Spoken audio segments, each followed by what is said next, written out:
Bonjour, aujourd'hui dans cette vidéo, je vais vous partager un soin magnifique qui permet de noircir les cheveux qui sont gris ou blancs. J'en avais déjà fait un, c'était à base du henné. Cette fois-ci, j'ai pensé à celle qui déteste le henné, qui n'aime pas du tout. Et c'est un soin sans henné. Alors les images que vous voyez, c'est après l'application du soin. Je m'apprête à mettre ma Charlotte et à aller poser le soin, et je l'ai posé toute la nuit. Pas parce qu'il faut absolument poser toute la nuit, parce que j'étais fatiguée, je l'ai posé tard et je voulais aller dormir. Mais vous pouvez le poser minimum 1 heure, 2 heures. Plus vous le posez, mieux c'est. Mais à partir d'1 heure, c'est déjà ok. Alors, si vous voulez directement voir la recette, vous pouvez partir directement à la minute 4.24 ou 4.25 par là. Ici, j'ai des petites choses à vous dire qui vont vous permettre de mieux utiliser ce masque. Alors, c'est un masque en fait qui est sans henné, comme je viens de le dire. C'est un masque qui se pose sur des cheveux qui n'ont pas reçu silicone, pétrolatum, les huiles minérales lorsque vous vous coiffez. Je veux dire par là que avant, le soin que vous aurez fait avant, on va dire 1 semaine, puisqu'on se lave les cheveux 1 fois par semaine, nous, en général. Quand vous êtes hydraté les cheveux, les produits que vous avez mis sur vos cheveux ne doivent pas contenir du silicone, pétrolatum et tous ces mineral oil, parce que ça va créer une barrière. C'est un soin qui s'applique sur les cheveux sales, donc en gros avant, en pré-peau. C'est un soin aussi qui est non seulement colorant, qui a en même temps de malléabilité, donc il ne faut pas qu'il y ait une barrière. Et les mineral oil, pétrolatum et silicone, ça permet justement de créer cette barrière là. Donc il ne faut pas qu'il y ait ça. Donc si vous n'avez pas utilisé ces produits là, et vous pouvez l'appliquer directement sur vos cheveux et c'est bien. Mais si vous avez eu à utiliser ces produits, il va falloir d'abord vous laver les cheveux et ensuite l'utiliser en masque. Voilà, c'est un soin de malléabilité qui hydrate vraiment super bien les cheveux, qui va permettre à vos cheveux d'avoir du volume. Comme vous avez remarqué, je n'avais pas fait en fait une revue sur le résultat de ma semaine ayurvédique. C'est pas vraiment nécessaire. Franchement, j'ai eu de super bons résultats. Vous regardez mes cheveux, ils sont vraiment très très bien. Et j'ai vraiment beaucoup de nouvelles pousses en fait. Vous voyez la densité de mes cheveux, elle est vraiment située à la base de mes cheveux. Ils sont vraiment denses. Il y a beaucoup de cheveux qui ont poussé.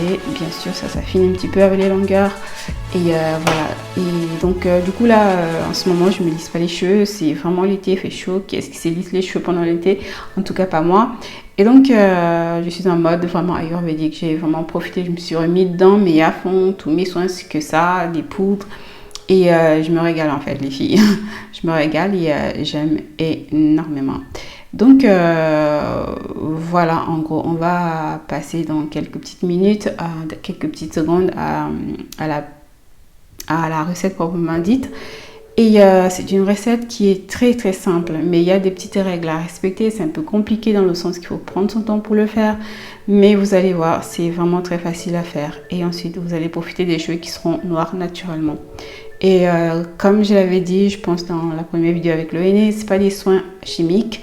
C'est 100% naturel. Il vous faut de la patience, de la régularité et le must dans ce soin, ce qui peut s'appliquer toutes les semaines. Vraiment toutes les semaines, il ne va pas vous abîmer les cheveux. Donc à chaque fois que vous devez vous faire les soins, commencez par ça et la suite, vous faites vos masques derrière. Faites-le en malléabilité, en soins pré-peau et ensuite vous continuez votre recette. Et donc nous y voilà, la recette elle commence. J'ai utilisé ici le henné, autant pour moi, j'ai utilisé le amla, la poudre d'amla selon la contenance qui conviendrait à vos cheveux. Moi je pense de mémoire avoir mis 6 cuillères à soupe de amla, mais vraiment cuillère bombée quoi, pas plate. Et comment ça se déroule la recette? J'ai essayé de ne pas couper les images, plutôt les avancer pour que vous voyez vraiment comment ça se passe. Alors la recette c'est tout simplement, elle est basique en fait.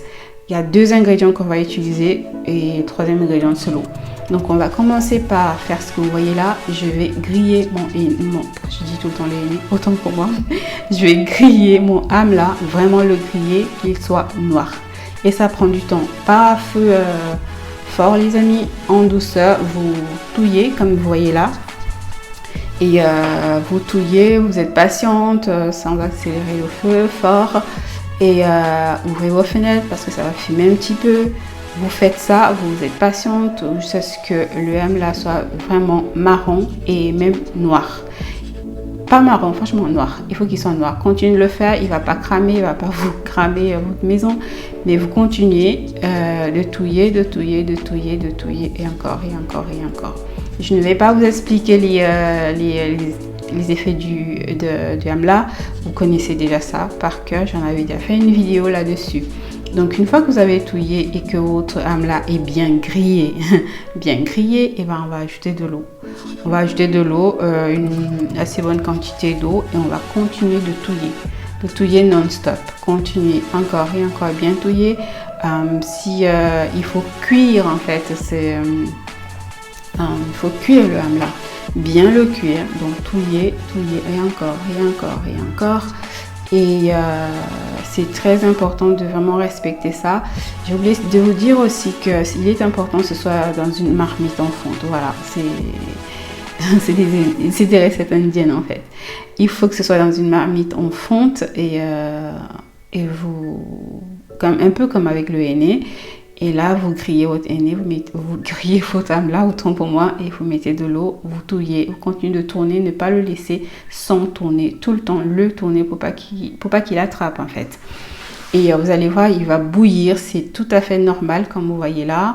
Il va cuire, c'est tout à fait normal. Et une fois que vous avez fait tout ça, vous allez voir avoir une consistance, faites bouillir le henné jusqu'à ce qu'il n'y ait plus du tout l'eau.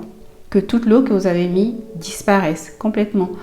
Et une fois que l'eau elle a disparu, et ben, vous éteignez tout simplement votre feu et vous laissez poser tout ça pendant au moins 8 heures. Et vous touchez pas. Il faut que le résultat soit genre figé et voilà. Donc normalement ça devrait pas attraper, il faut tout le temps tourner comme vous voyez là, je touille et ça n'attrape pas. Et une fois que c'est cuit, j'enlève, je passe 8 heures minimum. Et ensuite je vais ajouter le deuxième ingrédient qui est tout simplement le gel d'aloe vera. Vous pouvez ajouter un gel d'aloe vera du commerce, comme un gel d'aloe vera, comme je l'ai fait à la maison avec ma petite plante d'aloe vera. Ou alors, vous pouvez ajouter du miel aussi pour augmenter l'hydratation. Vous pouvez ajouter, pourquoi pas un bounou, quelque chose de malléabilité. Voilà. En fait, ce masque, il peut s'arrêter à ces niveaux-ci. Hein. Vous pouvez arrêter à ces niveaux-ci et ajouter quelque chose d'autre. Peu importe l'ingrédient que vous allez ajouter, il ne faut pas qu'il y ait de l'huile dedans. Voilà, c'est tout. Ajoutez tout ce que vous voulez, mais il ne faut pas qu'il y ait de l'huile. Tant qu'à faire, ne pas ajouter un masque du commerce, ce n'est pas nécessaire, d'accord? Ajoutez tout ce que vous aurez pour améliorer votre soin, mais qui n'a pas d'huile dedans. Donc là, vous voyez, j'arrive au point où mon amla est quasiment vidé de son eau, pratiquement. Je vais encore touiller quelques instants pour qu'il n'y ait plus du tout d'eau dedans. Et à ce moment-là, je vais poser. Donc vous assaisonnez soit avec du gel de lin, du gel d'aloe vera, voilà, quelque chose de base à aqueuse en fait, voilà, en gros c'est ça. Et vous laissez poser ensuite quand vous avez mélangé tout ça, vous laissez poser quelques temps, minimum 2 heures pour que tous les éléments se mélangent bien. Et ensuite vous appliquez sur vos cheveux et c'est le résultat que vous avez vu en fait au début de la vidéo. C'est vraiment un masque qui est super bien. Vous connaissez les effets du amla, vous les aurez.